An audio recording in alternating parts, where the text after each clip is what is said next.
Welcome to Study Icon. So today we are going to discuss vocabularies of the Hindu and Economic Times newspaper, and this is a part 5. Okay, so let's begin. अच्छा, सबसे पहले मैं एक बात बताऊं कि आपको ये लेक्चर क्यों सुनना चाहिए। एग्जाम का पैटर्न बहुत चेंज हो चुका है।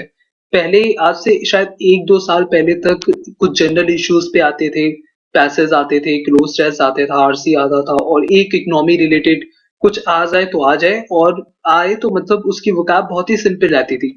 बट पास्ट एक 1 ईयर से कुछ ऐसा हुआ है कि एग्जाम का ट्रेंड बहुत चेंज हो चुका है। एक्चुअली मैं हमेशा से ही इकोनॉमिक टाइम्स और बिजनेस स्टैंडर्ड के लिए ओरिएंटेड रहा हूँ। इससे पहले मैं न्यूयॉर्क टाइम्स पढ़ता था, बट फिर कुछ बीच में उनके चार्जेस हुए तो फिर मुझे उसको लीव करना पड़ा। फिर मेरा मूव बिजनेस स्टैंडर्ड की तरफ हुआ। तो अगर आपको मैं रिफर करूं कि आपको कौन से न्यूज़पेपर रीड करने चाहिए, तो मैं रिफर करूंगा economic times and business standard. Okay, ये दोनों न्यूज़पेपर बहुत ही अच्छे हैं, ठीक है, आप उनको रिफर कर सकते हैं। क्योंकि मुझे वीडियो बनानी पड़ती है तो मुझे हिंदू एडिटोरियल को भी टाइम देना पड़ता है, क्योंकि हिंदू की वोकैब्स भी बहुत ही इंपॉर्टेंट है, आप उसको भी लीव नहीं कर सकते।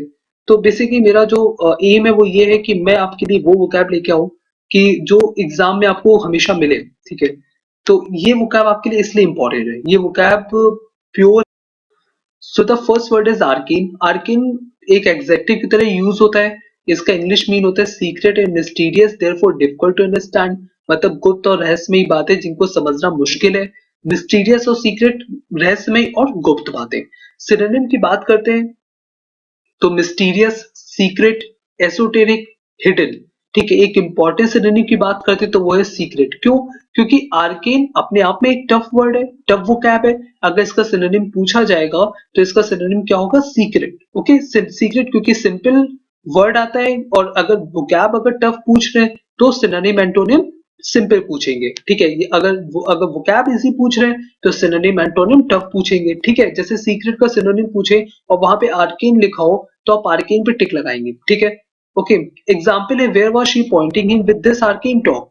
इस रहस्यमयी बातों के साथ वो उसको कहाँ पॉइंट कर रही थी। ठीक है, तो अब जैसे हम एक बात अपने से रिलेट करके देखें तो हमारे लिए एक मिस्टीरियस थिंग ये है कि रघुराम राजन सर ने अपना टेन्योर खत्म होते ही अपने को क्विट क्यों कर लिया। ठीक है, अपने को स्टेप डाउन क्यों कर लिया, आरबीआई की पोस्ट से अपने को स्टेप डाउन क्यों कर लिया।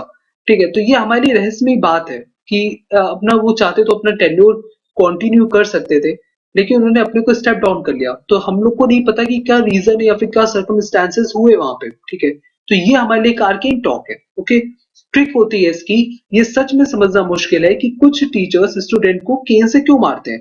केन मीन्स होता है स्टिक। ठीक है, आपने देखा होगा कुछ टीचर्स होते हैं जो स्टूडेंट को बहुत बुरी तरह पीटते हैं, छड़ी से पीटते हैं, स्टिक से पीटते हैं, तो वो होता है केन। ठीक है, तो समझना मुश्किल है मतलब कोई रहस्यमयी बात है, सीक्रेट रहस्यमयी बात मैंने बताया भी आपको।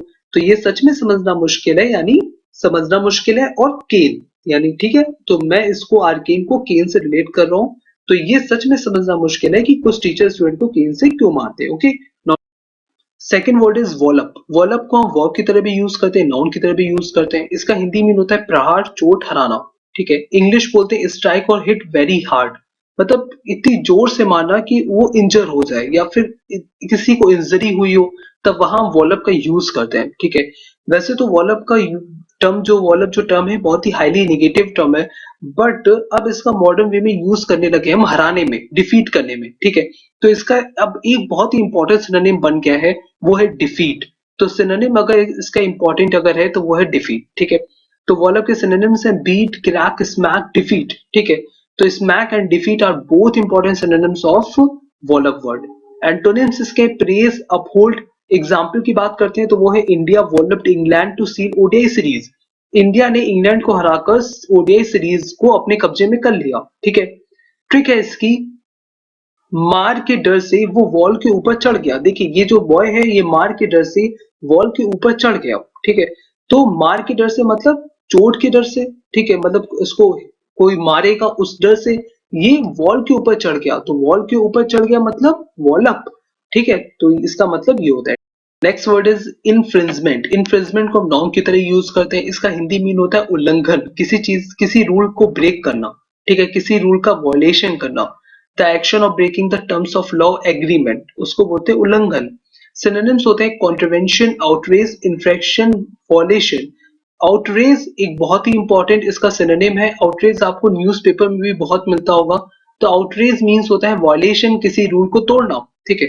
तो आउटरेज और वायलेशन जो है ये क्या है, उल्लंघन। एंटोनिम्स है कॉम्प्लियंस, ओबीडियंस, ठीक है। एग्जाम्पल है section 27 of the act. Compliance एक बहुत ही इंपॉर्टेंट एंटोनिम है इंफ्रिंजमेंट वर्ड का, ठीक है, कॉम्प्लियंस। Example है section 27 of the act provides that no action for infringement can be taken for an unregistered trademark।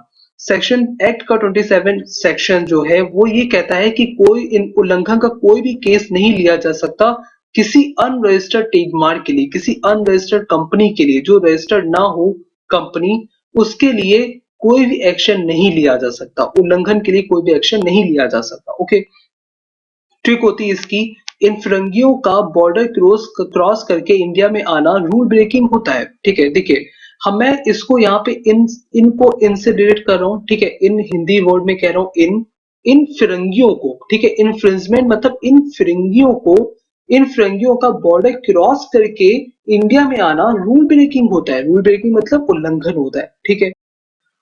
Next word is consternation. Consternation बहुत ही इंपॉर्टेंट टर्म है, ये एज अ नॉन यूज करते हैं, ठीक है। इसका एक इंपॉर्टेंट अगर हिंदी टर्म बोले तो वो होता है सनसनी, ठीक है।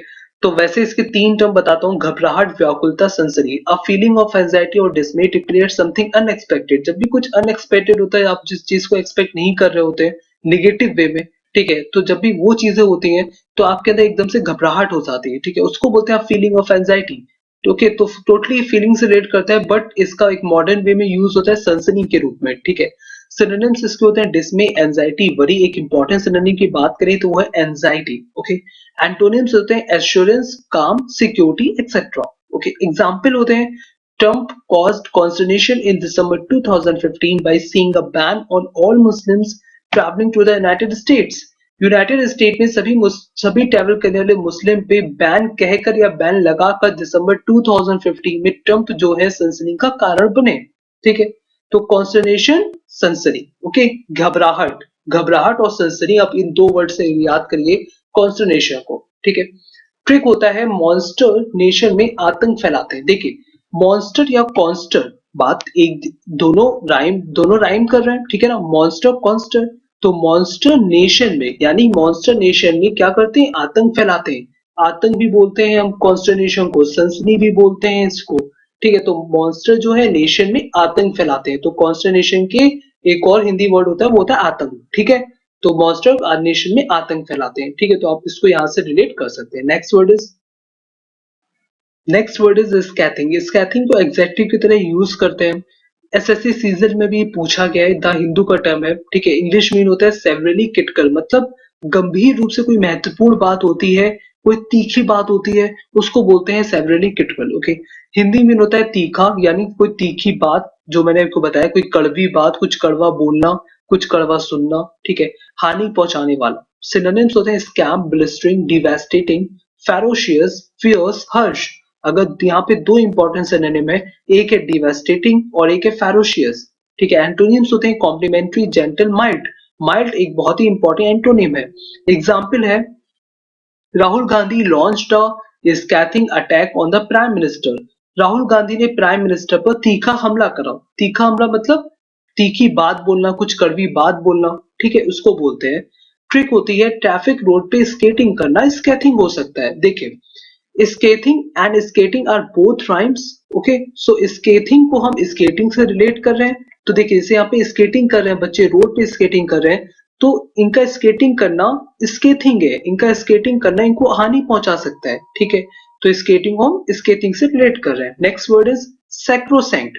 सैक्रोसैंक्ट को हम एग्जेक्टिव की तरह यूज करते हैं, द इकोनॉमिक टाइम्स का वर्ड है।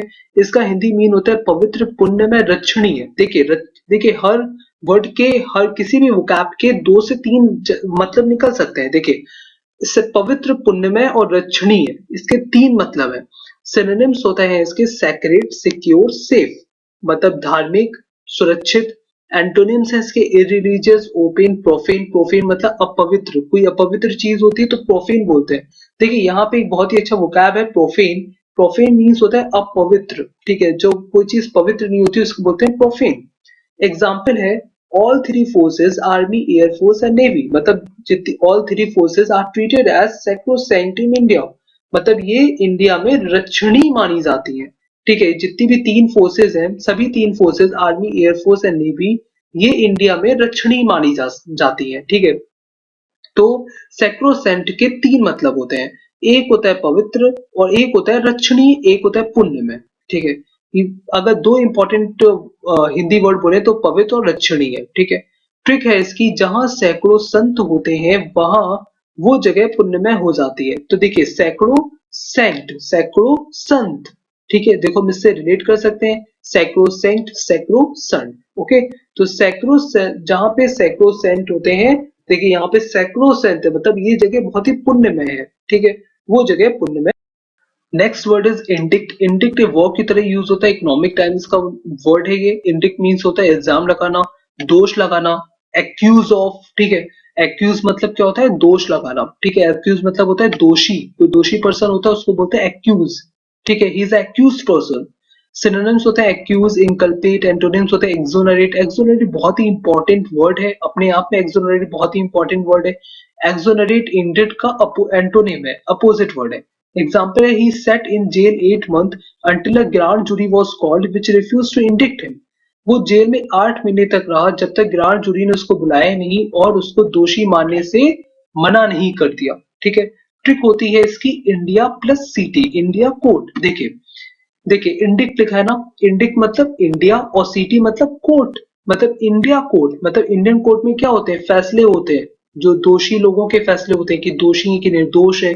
तो किसी पर अगर इल्जाम लगता है तो उसको इंडिया कोर्ट में ले जाया जाता है और उसकी फिर वहां पे सुनवाई होती है।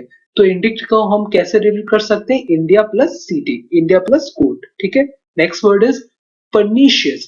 परनीशियस एग्जेक्टिव की तरह यूज होता है, एसएससी सीजर का फेवरेट वोकैब वर्ड है ये परनीशियस। ठीक है, इसका ये इकोनॉमिक टाइम्स में भी देखा है मैंने। तो इसका इंग्लिश में होता है हैविंग अ हार्मफुल इफेक्ट, मतलब घातक, दुखदाई, नाशक, हानिकारक। कोई भी चीज होती है जो हानिकारक होती है, घातक होती है, तो उसको बोलते हैं परनीशियस। ठीक है, हार्मफुल थिंग से आप इसको रिलेट कर सकते हैं परनीशियस को। सिनोनिम्स होते हैं damaging, hurtful, wasteful, bad for, baneful. Okay, antonyms होते हैं बेनाइन। बेनाइन एक बहुत ही इंपॉर्टेंट एंटोनिम है परनीशियस का। Benign, helpful, harmless. ठीक है, एग्जाम्पल है too much sun is pernicious to the skin. बहुत ज्यादा सन लेना भी, मतलब बहुत ज्यादा सन भी स्किन के लिए हानिकारक है। ट्रिक होती है हार्मफुल केमिकल पर निक गिर गया। देखिए ये जो है इस पर्सन का नाम निक है, क्या नाम है इसका, निक है। ठीक है, तो देखिए इस निक इसका नाम है और ये एक हार्मफुल केमिकल पे गिर गया। ठीक है, तो देखिए पर निक। ठीक है, पर हम इसको बोलते हैं ना परनीशियस को, पर निक गिर गया, तो पर निक किस पे गिर गया, हार्मफुल केमिकल पर गिर गया। ठीक है, तो हार्मफुल केमिकल पर निक गिर गया, इसको बोलते हैं pernicious. Next word is imminent. Imminent economic terms का वोकैब है, इसका मतलब होता है अबाउट टू हैपन, मतलब जो चीज होने वाली है। देखिए पिक्चर में देखिए, यहाँ पे क्या था, झूले से ये गिर गया, अब मतलब ये गिरने वाला है, अबाउट टू हैपन।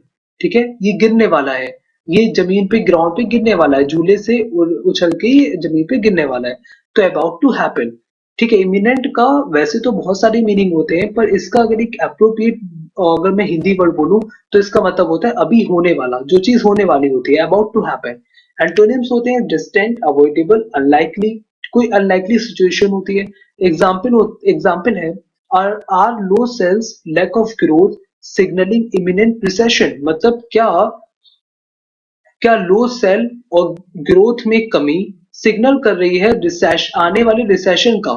ठीक है, क्या लो सेल्स और ग्रोथ में कमी सिग्नल कर रही है आने वाले रिसेशन का। ट्रिक होती है इमिनेंट। इमिनेंट देखिए, इमिनेंट को हम रिलेट कर सकते हैं जो चीज इमीडिएट में होने वाली है। ठीक है ना, इमिनेंट, इमीडिएट, इमीडिएट, इमिनेंट, मतलब जो चीज इमीडिएट होने वाली है, अभी होने ही वाली है, जैसे ये गिरने ही वाला है। ठीक है, तो next word is freighter away. ये एक फ्रेजल वर्ब है, ये फ्रेज की तरह यूज होता है फ्रीटर अवे। इसका बेसिकली मीन होता है नष्ट करना, चाहे वो टाइम हो, चाहे वो मनी हो, चाहे वो एनर्जी हो। ठीक है, ये एसएससी सीजन में भी पूछा गया और द इकोनॉमिक टाइम्स का फेवरेट वर्ड है। फ्रीटर अवे मोस्टली यूज होता है इकोनॉमिक टाइम्स न्यूज़पेपर में। ठीक है, इसका मतलब होता है वेस्ट टाइम, मनी और energy on trifling matter. Trifling matter होता है बहुत छोटी छोटी बातें। ओके, सिनोनिम्स होते हैं इसके waste away, dissipate, lavish, misspend, squander. Squander and waste away are both important synonym word of fritter away phrasal verb. Antonyms are save, hold, store. Example is he was known to fritter away huge sums betting on the horses. वो घोड़ों पर शर्त में बड़ा amount waste करने के लिए जाना जाता है. ठीक है, तो फ्रिटर अवे मतलब होता है नष्ट करना. ओके, ट्रिक है इसकी, फ्री की टर्टर करने से अपना टाइम क्यों वेस्ट करते हो. देखिए, फ्री और टर यानी फ्री की टर्टर मतलब जो लोग बहुत ज्यादा बोलते हैं, फ्री में ही बहुत ही हर समय टर्टर टर्टर करते रहते हैं, उनको बोलते हैं फ्रीटर. ठीक है, फ्री की टर्टर करने में अपना टाइम क्यों वेस्ट करते हो, तो इसको बोलते हैं fritter. Okay, I hope it these all vocabs will be helpful for you. Okay, so that's all for today. Thank you for listening the lecture. And मैं इसकी पीडीएफ फेसबुक पेज पे अपलोड कर दूंगा, तो आप वहां से इसको डाउनलोड कर सकते हैं. एंड अगर आपको वीडियो अच्छा लगा तो प्लीज लाइक करना ना भूलेगा. और मैं एक और बात कहना चाहता हूँ, thank you very much for your appreciation. मैं आपके सारे कमेंट्स पढ़ता हूँ. Thank you very much for your appreciation. Okay, so अगर आप न्यू है तो आप सब्सक्राइब कर सकते हैं. इस रेड बटन पे क्लिक करके सब्सक्राइब कर सकते हैं, और जो सर्कल बन के आ रहा है स्टडी आइकॉन का, आप वहां पे भी क्लिक करके सब्सक्राइब कर सकते हैं. Okay, so that's all for today.